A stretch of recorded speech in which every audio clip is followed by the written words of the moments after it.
Hello, welcome to this Urban Tango Nights recap video for our Tango in a Day on Sunday the 5th of November, so there might be fireworks.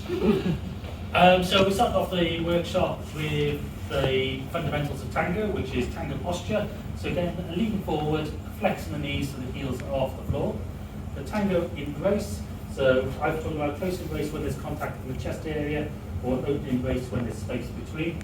Right hand for the leader, coming around the followers back as far around as is comfortable. Same for the followers, left hand. And the left hand for the leader, coming to the side, elbows facing down, just enough tone to keep his arm in position so we can amplify the chest movement.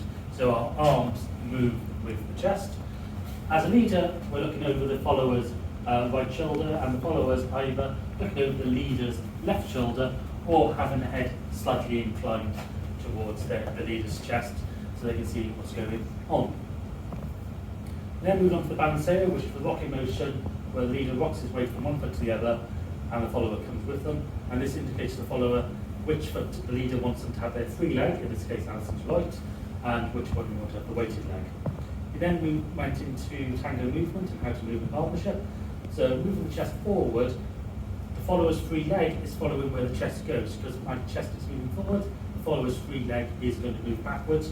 So she's turning out on the inside ball of the foot, opening up from the rib cage, stretching back, sinking into that standing leg slightly to get that extra inch, and then as a leader we can step into that space and go for a walk. We talked about being able to change the walk, so if you use smaller steps, put more drive through to get larger steps, changing the speed so we can slow things down or speed it up. We can also use rock steps to indicate changes of speed, and also reboutes by rebounding back, but also we can do side steps as well, and those can all be changed for size and speed too. To finish off workshop 1, we also went into the outside system of walking by stepping to the side, making sure our chest twists so we always keep our chest together. This also gives space for the leader to step outside and we can walk in the outside system and come back in line, either to a side step or just stepping in with the left foot. In workshop 2, we started to introduce in pivots. So we first of all start off with this side step to the left, being able to pivot the follower forward and backwards, just using our chest, or by stepping around the follower into a calcita. We then took this into Boleos by, as we twist, lifting the chest to get that foot up, and also getting a whipping motion with the chest, so I'm bringing it back, which causes the follower to have a nice free leg motion. So this is all coming with no tension. She's not having to really use the muscles to do this. Her leg is just acting as the end of the whip to represent the leader's chest. So it was a back circular Boleos, which we then took into forward circular Boleos by continuing her circular motion and bringing the chest around in front, again lifting that leg so we can come in front. And again, we can do these in calcitas. We also looked at taking this out by twisting the chest to the left when she's in this position. So she steps across, again she's keeping the chest with me, she's arching the foot and she's trying to step around, which causes her to pivot so we can walk out, or I can send her back the other way and we're into forward ochos. Now we're into workshop 3 where we added in planeos. So if I take my ocho, I can match her step with a side step, which gets this to be a bit of a bigger motion.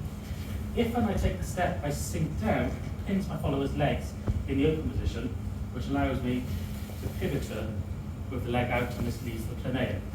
And as she comes back in, I bring her tight and I can do this on either side.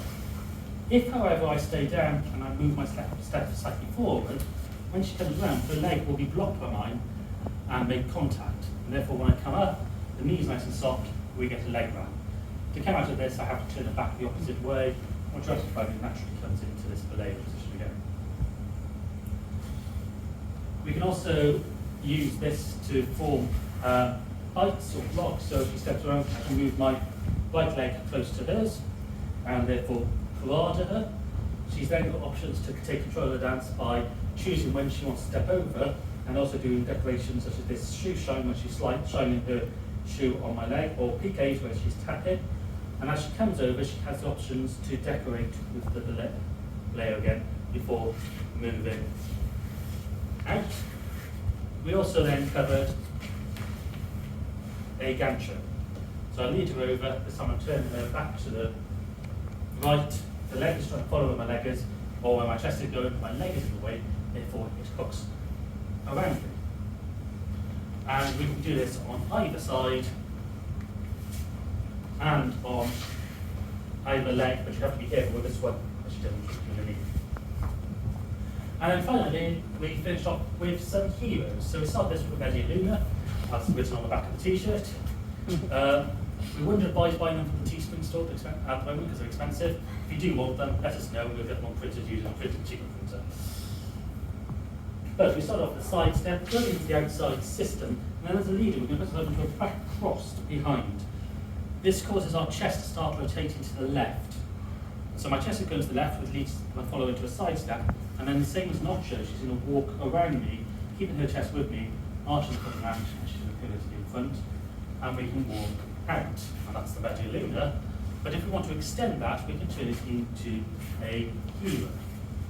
So I've brought her around to here, actually comes around in front.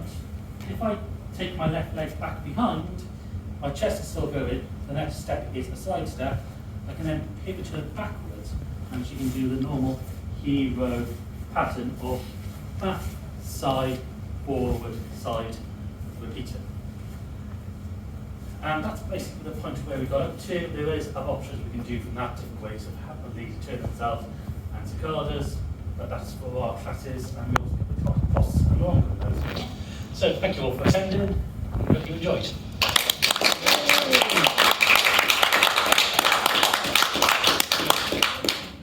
Thank you for watching this Urban Tango Nights recap. If you like these videos, please subscribe to our channel by clicking the logo. You can find more of our class summaries down here and other videos of us dancing tango over here.